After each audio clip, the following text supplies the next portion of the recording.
అంతే, ఇంకేమి లేవా?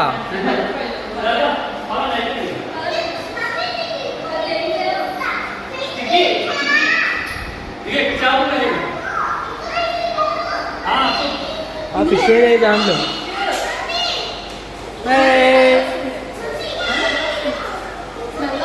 స్మెల్ అంటే తక్కువగా యూజ్ చేస్తారు అనుకుంటుంది. ఇది కాదు, ఇది చూడండి.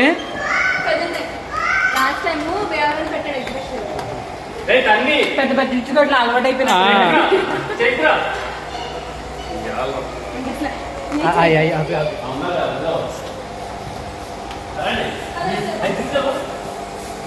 అవి అలవాటు అయిపోయింది. అవి ఏది భలే ఒకే చోటకు వస్తాయి.